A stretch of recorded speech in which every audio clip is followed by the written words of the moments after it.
Lightning like Steve McQueen. I'm in the fast lane when the light turns green. And I built tough, I ain't nothing but grit. Cause I made rugged blood, sweat, and spit. Yeah, like a horse I fly. Better push yourself in for a bumpy ride. I like to play hard, but I work harder. And I weather the storm cause I'm built stronger. What is up, ladies and gentlemen? We are back. We are live. It is the Freight Coach Morning Show, the top morning show in transportation, coming to you guys every single weekday, 8:30 a.m. Pacific, 10:30 Central, to break down some industry headlines. And most importantly, provide some actual insight into what you can do with all of this information. If this is your first time tuning in, welcome. This is the real side of freight, ladies and gentlemen. And I say that every day. And what do I mean by that? I mean that I only speak to transportation professionals on this show, as well as my twice-a-week long-form podcast, because I want to talk to the right individuals who have done what you're looking to do or who are currently doing what you're trying to achieve, so you can take all of that information, apply it, utilize it, and see a meaningful difference in your business and your life. It's one of the many, many reasons why I proudly fly that American flag behind me every single day. A, we're the greatest nation on earth, but B, I'm living my American dream, and I want to help each and every one of you live yours as well. All right, we got Thursday going on in the house today. Dennis Everett watching over on YouTube. What is up, my man? Thank you for tuning in, you guys. Dennis has a reefer operation out in South Dakota, you guys. If you guys have actual freight for my friend Dennis here, hit him up, you guys. Consistent business, hit him up. Help my guy out here, and trust me, he'll let me know. He'll let me know if you guys fuck him over. SP Freight, what is up, my man? Good morning to you. Bill McIntyre, good morning to you as well. Yeah, you guys, it's Thursday. I got some articles to break down. We had a couple of guests on this week, and yeah, tomorrow's Q&A day, by the way. So if you have any sales or operations related questions, drop them in the chat on tomorrow's show or DM them over to me, and I will answer them live on tomorrow's show, you guys.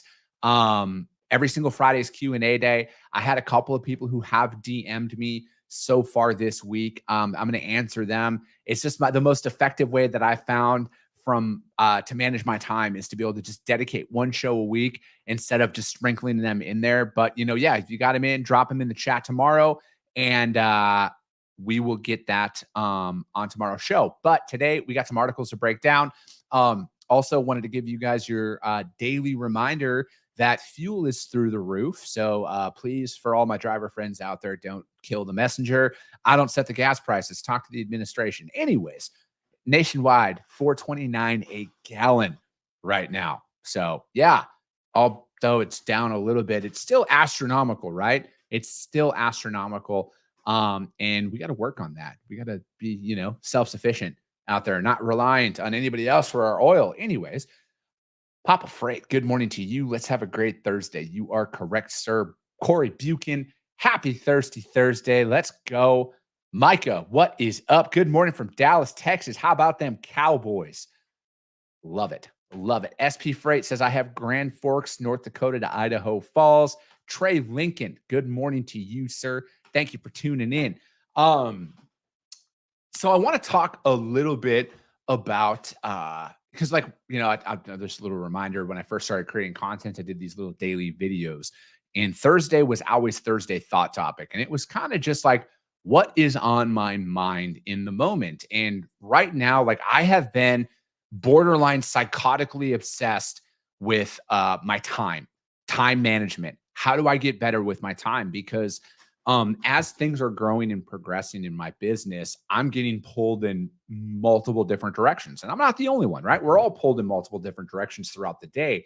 But I'm trying to be better with how I allocate my time management skills and everything else. I just finished up a book called 10X is Easier Than 2X. It was written by, I believe, Dr. Benjamin Hardy. And it was talking about time management. I'm also in the process. I'm reading a book called Clockwork. I'm about halfway through that. And I just started the next audiobook that I'm on right now, and it's called Buy Back Your Time. And it's making me realize how much of my day is spent doing the little tasks that don't necessarily move the needle in my business and what I need to be focusing in on. So, I'm in the process of talking to some people right now about hiring an executive assistant as well as a content/social media manager. Because if I'm breaking down my day, those are the things that I love creating the content, right? Like I love doing my show. I love breaking down the articles, interviewing people, but I hate the editing portion of it, right? I've done it. I taught myself to do it because I'm bootstrapping everything, right? I don't have the budget, or I didn't have the budget for a lot of that, but I do now. And I'm looking at how do I best serve my time? And so that's what I'm going to be breaking down here. And these books are really opening up my eyes to it. And so, because it's like getting out there. Clockwork Orange. Yes, Dennis. I am. So these books, and like why I'm bringing it up on like my thought topic is because I get in those situations where it's like, you get spread so thin, you forget to do the tasks that matter the most to move the needle, right? Business development. That's one of my big focuses, customer acquisition, sales. So it's like, I need to free up more and more of my time so I can get into actually focusing on that. And when I start it, I don't get distracted from doing other things and, going out and scheduling podcast guests and everything else. Although I love doing all of that, I need to have somebody else take care of that because, not everybody's schedule works out the right way. And I want to have somebody else handling that for me so I can focus on growing my business and, and being very present in those moments. So I just think like if you're in that position right now, it's like, how do you take some of that stuff off of your plate to where you can focus on the stuff that you want to do the best? And now you might not be in that position yet, but what can you do to get to be into that position, right?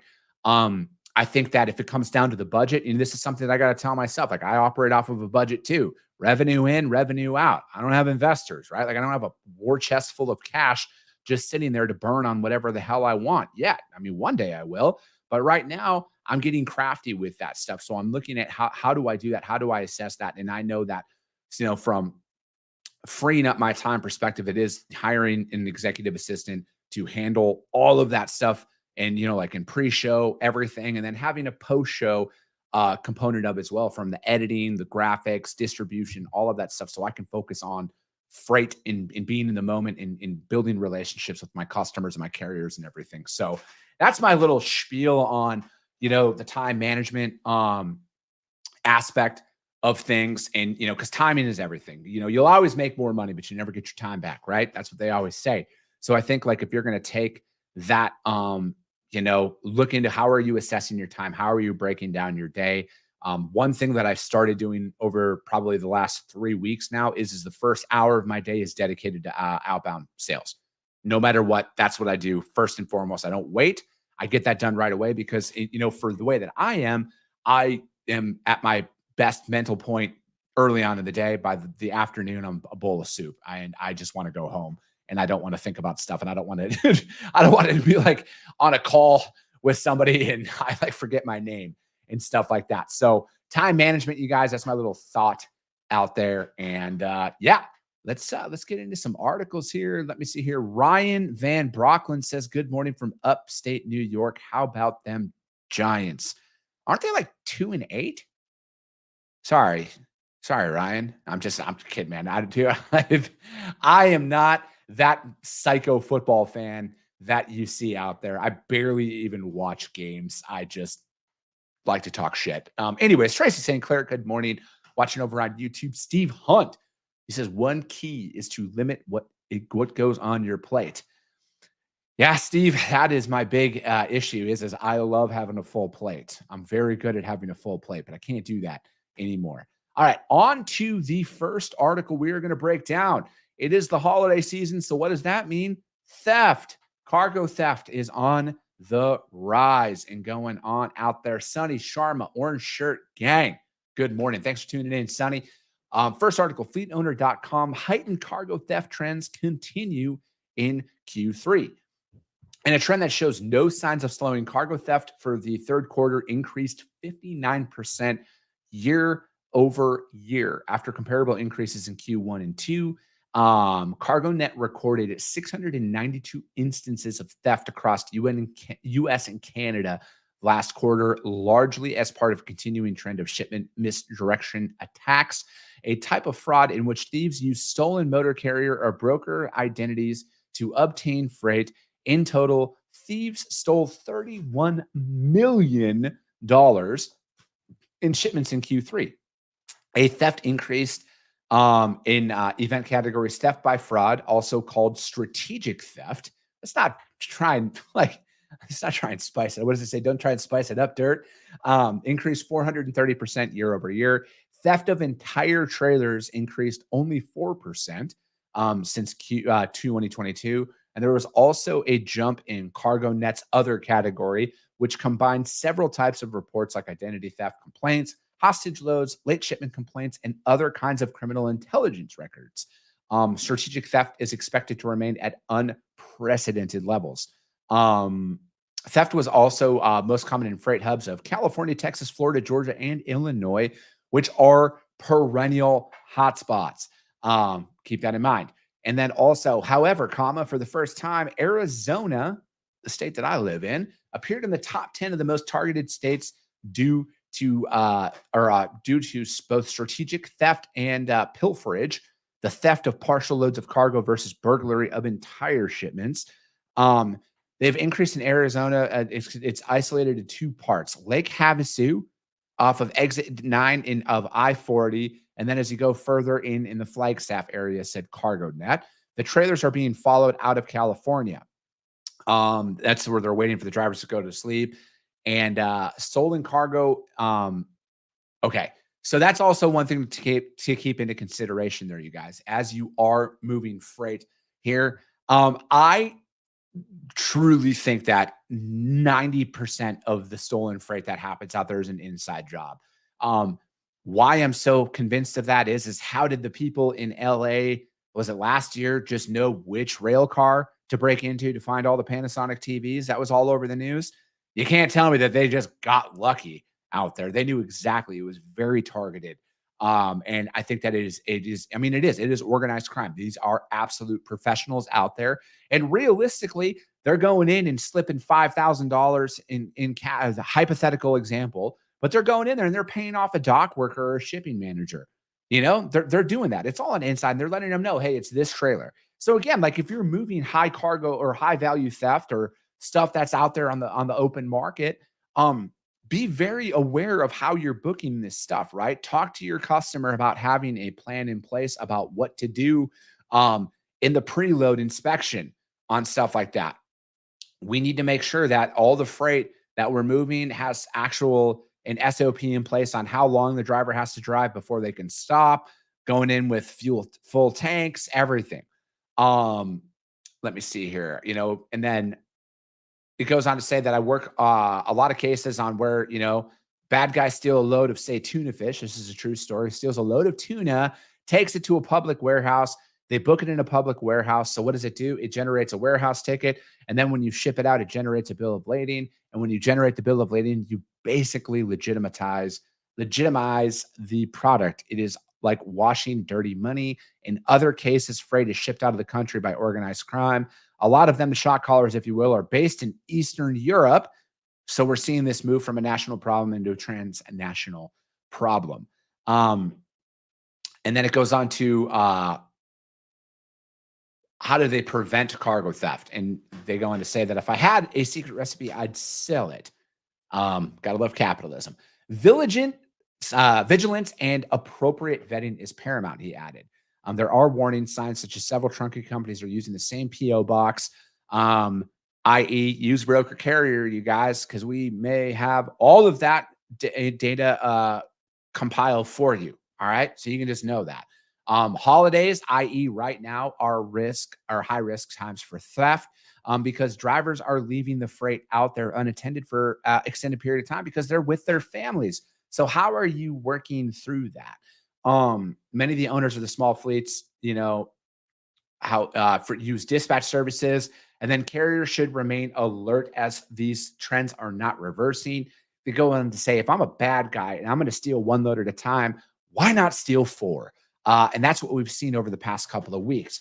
We've got two of our members. Both of them are victims on the same loads on the same day by the same bad actor. So another tip is if somebody's booking 5 loads with you and they say, yeah, we got 4 trucks that just got empty in Cincinnati. We need to get them out. Well, maybe not so fast. Look below the iceberg.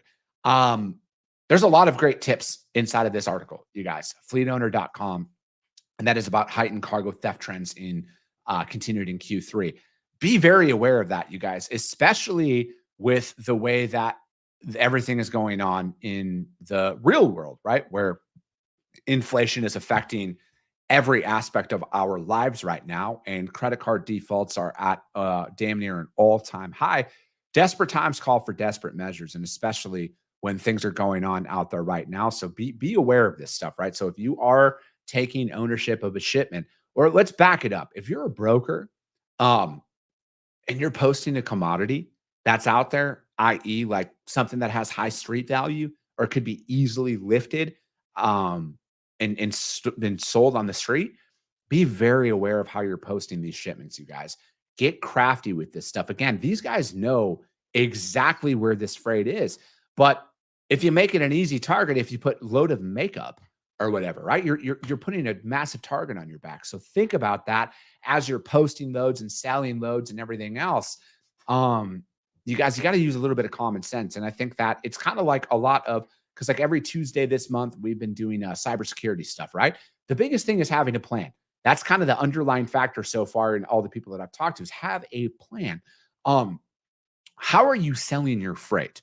That is a big thing because again, you guys, they're looking for easy. They're looking for the person who clearly does not give a fuck if that load moves or not, who's selling it. Those are the easiest targets out there. All right. So work with your staff, train your staff up, ask detailed questions, you guys. It's a pretty simple tactic. Ask detailed questions of the people who are moving your freight. All right. Nobody is your best friend where they are going to do it for cheaper than what you're quoting. All right.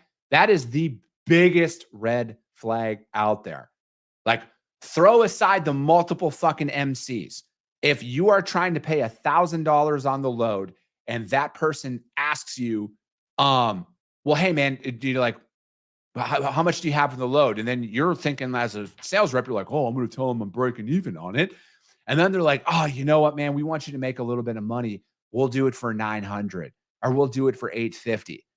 That doesn't exist in the fucking real world, okay? That doesn't exist at all. And if they do that, hang up the phone. They're going to steal your shipment, or they're going to double broker it out, who they are going to steal your shipment.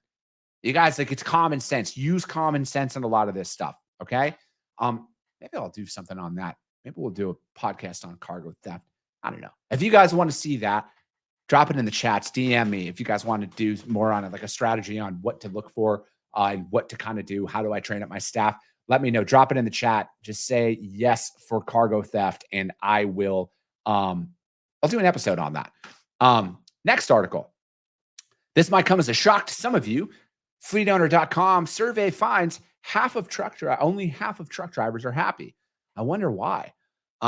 Sarcasm there, driver friends. That was sarcasm.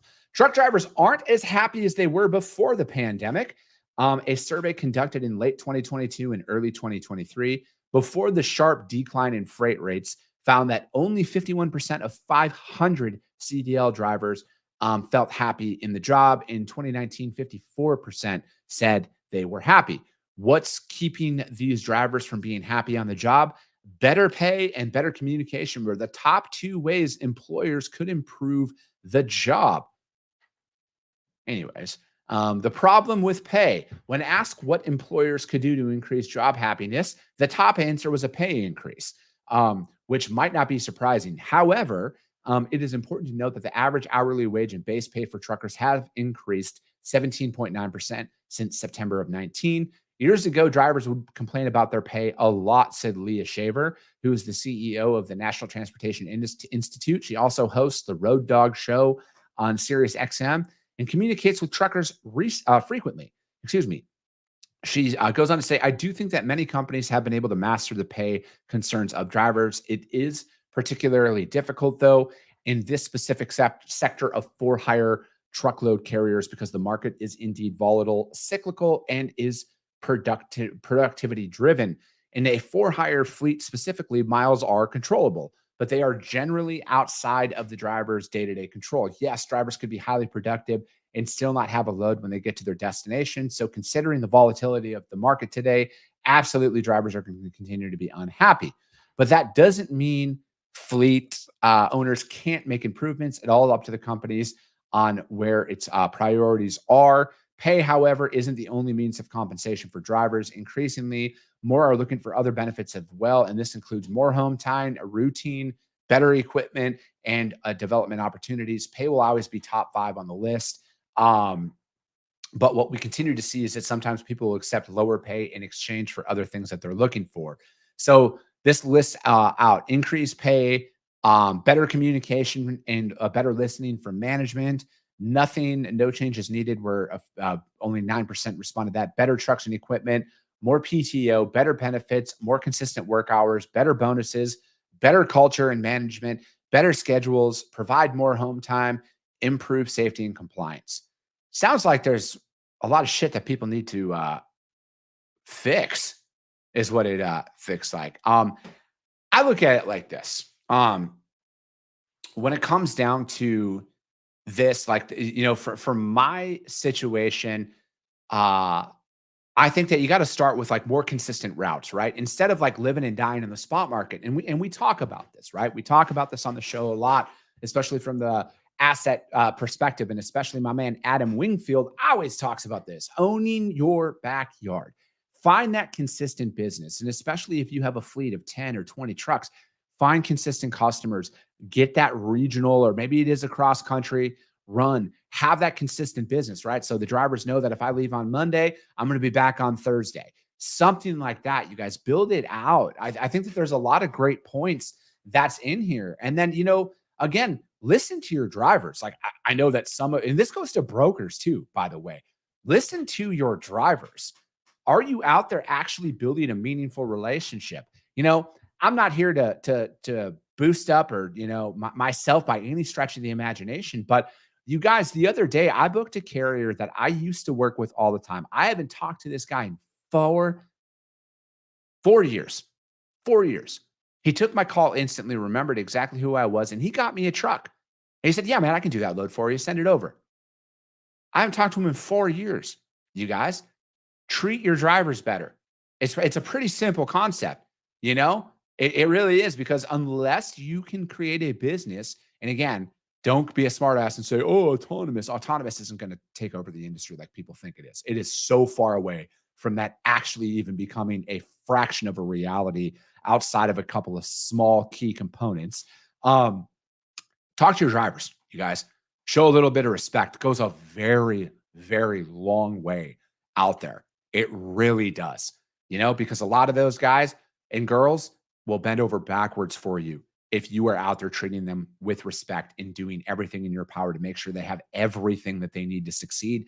They will become your best friends. They will become your biggest advocates. If you want to add more shippers, here's a thought: treat your drivers better, because you know what they turn into? Your sales staff. Hey, I pick up at this facility. The shipping manager I've gotten to know, they need help. Their other providers are dropping the ball. I gave them your name. That happens to me. All right. So take a different approach to it. Anyways, you guys, that article was from Fleet Owner. It's a long read, and we don't have time to get to all of it because they do break down a lot of stuff. But if you want to treat your drivers better, which you should probably read this article, because again, if you don't have happy drivers, or within reason, right? Like, this isn't sunshine and gumdrop world, but if you're not out there taking care of your drivers, brokers and carriers alike, how are you going to operate? How are you going to run a business? It's not going to happen. So that article titled "Survey Finds Only Half of Truck Drivers Are Happy." Jamie Neely, what is up? Jamie's with Denim. You guys are my financial partner here at the Freight Coach, so you guys should hit them up. He says more home time or time off feels like a tangible benefit in lieu of pay, if that can be an option. I would agree with that, man. I think that a better quality of life goes a long way for a lot of these drivers out there. And if that is more consistent home time, right? Or like more of the same time of the week where it's like, hey, I have every Wednesday, Thursday off, or something like that. I just think that consistency is so crucial. My dad was a truck driver. He missed a lot of stuff growing up because of this industry. And I think that we can all do better in kind of alleviating some of that. Jerome Jones, what is up? Watching on YouTube. Good to see you, my man. Micah says, respect and appreciate your drivers. That goes a long way. Couldn't agree more. Third and final article is from FreightWaves. 3PLs get fresh legal win in fight to block liability in truck accidents. A brokerage has once again been found not liable for a fatal accident, according to a conflicting body of law that the legal industry hopes may eventually make its way to the Supreme Court.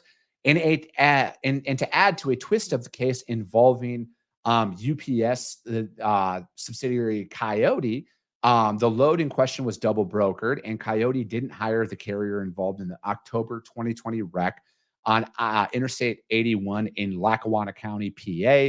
Not only that, the decision by Judge Caroline Mahalichik, I probably butchered that, in the U.S. District Court in the Middle District of Pennsylvania, notes that Coyote didn't even know about the accident until 2 weeks after it occurred. That's interesting how you wouldn't know that, but this is the first time I'm reading this article, so let's get in. The specific action taken last week was to rule favorably on a request by Coyote for the summary judgment to dismiss the plaintiff's charges against it in the case brought by the estates of 2 people killed in the accidents. The lawsuit against other defendants, including 2 carriers in the double brokering, will continue. The Lee Bastone case adds to a body of decisions that mostly have favored the conclusion that the F4A, the Federal Aviation Administration Authorization Act, precludes brokers from being held liable for injuries or death caused by a carrier they hired to deliver a load. But it isn't unanimous. The Miller versus C.H. Robinson case, which I would highly recommend everybody reads up on, which last year was denied at the Supreme Court level, held the giant 3PL liable for injuries suffered in an accident that involved a carrier hired by Robinson. Neither the Supreme Court or the Third Circuit have addressed the issue of whether such claims against brokers are preempted by F4A. When the Supreme Court punted on reviewing the Miller versus Robinson, it left the 3PL legal industry looking for a trip back to the Supreme Court for another attempt. A conflict in the circuit court decision than its lawyers had hoped for. In the Ying Yi versus Global Trans Enterprise case, in which the appellate court found Global Trans not liable in a fatal accident, given them one part of it, it is possible that the Coyote Logistics case now adds a second federal court decision to stand on, with Yi in opposition to the finding of Miller versus Robinson.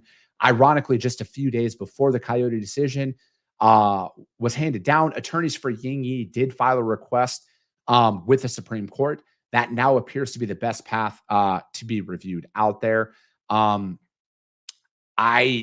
So this is another decently long article, you guys, and I would highly, highly recommend everybody who is a freight broker read all of that stuff. Read that C.H. Robinson case. I'm not shitting on Robinson here at all, but they've been in a couple of high-profile cases here. Read up on this stuff, you guys, because a lot of the times brokers think that you're not part of the transaction, you're not going to have anything happen. You better check your shit a little bit here, you guys. You will be pulled into it. A lot of it, again, you guys, it starts with training, right? What are you talking to the drivers and everything about? There's only so much information you can provide. You know, one of the big things out there, you guys, is you have to look into this. You have to teach yourself up on this, because again, there's a lot of stuff that can happen, right? Like a lot of this stuff goes a lot deeper than making a couple of bucks on a shipment. You're going to get pulled in at some point. All right. You're going to get pulled in. Something is going to happen. You need to train up your staff on this stuff. You need to see, and you need to read this, because these aren't small amounts, right? Like, I think Robinson got hit with like a $60+ million judgment or something like that. Don't quote me. I don't have the exact number in it. I'm just using my memory. It was like 60. It was a lot. Warner, for example, they just got popped for $100 million lawsuit, which in my opinion, based on everything that was in that case, is ridiculous that they're even getting sued for at all, considering the driver literally was on the opposite side of the freeway, crossed over the inner, like everything, onto the other side of the freeway where the Warner truck was. So the car was traveling, I think it was east, and the Warner truck was traveling west. Car crosses over and fucking hits the Warner truck. Warner gets sued for $100 million. Whether that's right or wrong is irrelevant, but you better think that if that happened and you were the broker on that load and it was that freight inside of that trailer was yours, you're going to get pulled into this shit, you guys. So train your staff. All right. Train your staff on this stuff because people are going to get pulled in. A lot of this stuff is, especially if the Supreme Court denies other of this stuff, it sets a pretty, decent precedent out there. I hate lawyers until I need them. Then they're the best, just like insurance, right? You hate insurance until you need it. Anyways, you guys, that article was from FreightWaves. 3PLs get a fresh legal win in fight to block liability in truck accidents. Most importantly, you guys, train your staff. Talk to your staff. Have a plan in place. Appreciate you, Jamie. We'll see you later, brother. April Maroney, what is up? We need to do better across the board. Drivers are the one away from home and family. Give them a break. That's right, April. I agree. We'll be back tomorrow, you guys. That's going to be it for today. Q&A day is Friday. So you have some Q's, drop some A, and I'll provide you guys some A's. Bill McIntyre and Steve Hunt want to know about cargo theft procedures. So we are going to, we're going to talk about that on tomorrow's show. All right. We'll talk about like what you can do today to kind of help you out in that regard. But that'll be it. As always, you guys, if you guys got value in what you heard, subscribe to the show, you guys. Share it out there. That's how we're number one in the industry. That's how we're going to continue to grow. And most importantly, that's how we're going to continue to help more and more people, is that if you see value, your network is going to see value as well. I appreciate you guys. I love you guys. And we'll be talking to you soon.